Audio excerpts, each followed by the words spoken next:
શ્રી સ્વામિનારાયણ ભગવાનની જય. યોગી આપા વાત કરે છે, આત્મા સ્વરૂપનું યથાર્થ જ્ઞાન થાય, આત્માનું સ્વરૂપનું યથાર્થ જ્ઞાન થયું હોય તે આંતકો દુઃખને ભોગવે પણ જણાવે નહીં.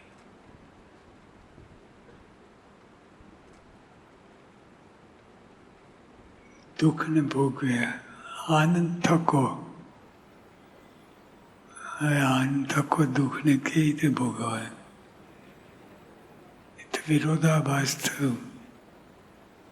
પણ સ્વામી કહે કે જ્ઞાન સમજણ હોય, આત્માની સમજણ હોય તો ભલે દુઃખ પડે પણ તો એ આનંદ થકો ભોગવે. એની સમજણ જુદી થઈ જાય. એ સમજવું કઠણ છે, પણ આ સત્ય વાત છે. આત્મા સ્વરૂપનું જ્ઞાન યથાર્થ જ્ઞાન થયું હોય, યથાર્થ જ્ઞાન થયું, ખાલી સો ચલતા રહેતા એવું નહીં, પણ યથાર્થ જ્ઞાન થયું હોય તે આનંદ તકો દુઃખને ભોગવે પણ જણાવે નહીં. કોઈને ખબર ના પડે. આપણા જેમ ખાય પીએ ઉઠે બેસે, પણ દુઃખ પણ હોય પણ જણાવે નહીં. અને આનંદ તકો આ બધું સમજાયું નથી, પણ આવી સ્થિતિ છે. ભગવાન સ્વરૂપ અક્ષરધામ સહિત વિરાજમાન છે.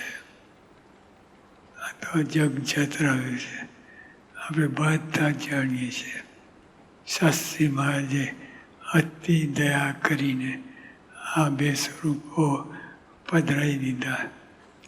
ભગવાન સ્વરૂપ અક્ષરધામ સહિત વિરાજમાન છે, એટલે પરોક્ષ થતા નથી.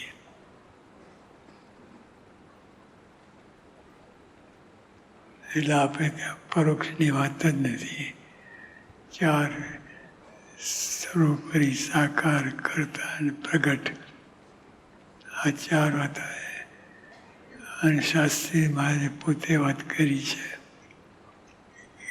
રામજી ભટ્ટ હતા, ભગતજી મહાધામમાં ગયા ત્યારે રામજી ભટ્ટે કહ્યું કે પૃથ્વી ઉપરથી મંગલ ગયું.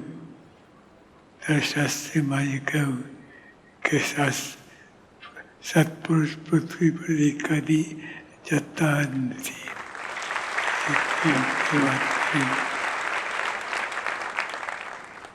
અને ગુણાત્યાન સ્વામી કહ્યું કે ભગવાન પ્રગટ છે અને હવે સાધુ રૂપે 10-20 પેઢી રહેશે.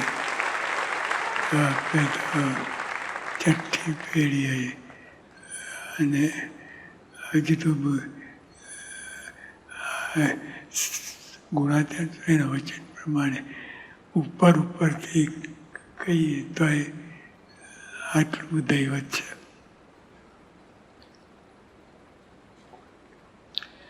પ્રકૃતિ પુરુષ સુધી જળ ભાવ છે.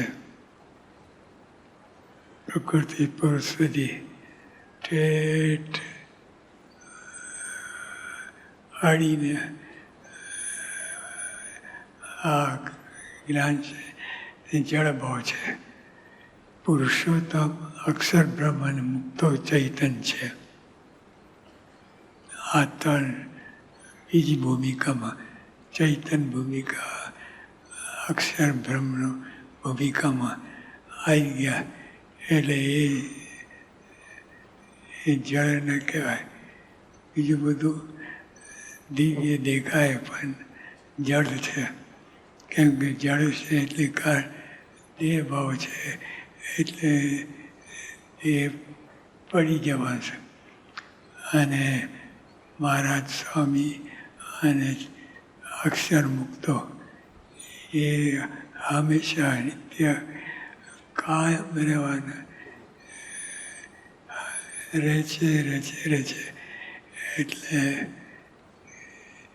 એ વાત સાવ જુદી પડી જાય છે. પ્રકૃતિ પુરુષો જળ ભાવ છે. પુરુષોત્તમ અક્ષર બ્રહ્મ અને મુક્તો ચૈતન છે. જળ ભાવ કહી દે ગમે એવું તેજ દેખાય બધું પણ જળ ભાવ છે. કેમ કે એને કાળ ખાઈ જાય છે એટલે પણ આ ત્રણ મહારાજ સ્વામી અને મુક્તો એ ચૈતન્ય છે. એને માયા અડતી નથી.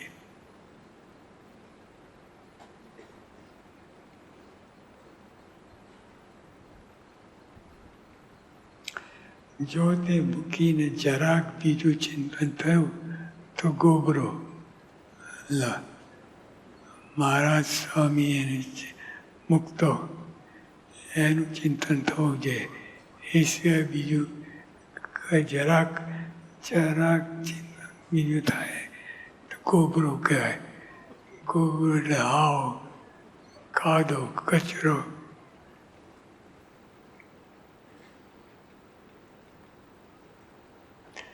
પ્રગટ ભગવાન વિના કરોડ નિયમે પણ કલ્યાણ ન થાય.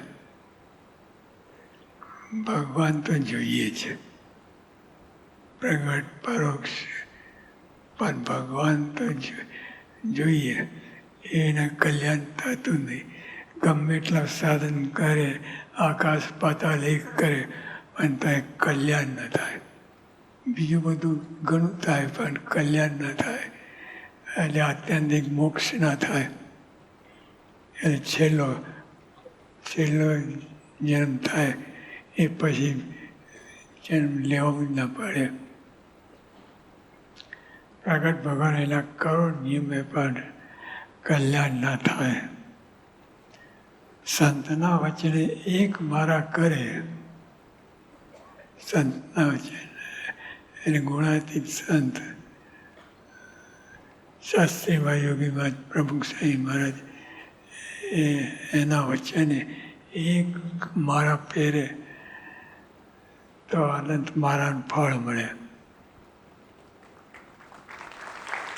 આ સત્પુરુષના વચ્ચેને તો એક મારા કરે તો અનંત મારાનું ફળ, ઢગલા બંધ મારાનું ફળ મળે. અને એ વિના તો કરોડો વાળા ફેરે તો કાંઈ નહીં, એનું ફળ મળે જ નહીં. એટલે આપણે બધા કેટલા ભાગ્યશાળી છે. જો હમણાં બધી વાત થઈ જાત્રાની બધી, યોગી મહારાજ પ્રમુખ સાંઈ મહારાજે અનેક વાર જાત્રામાં પધાર્યા છે. કેટલો લાભ, ઢગલા બંધ લાભ આપે છે.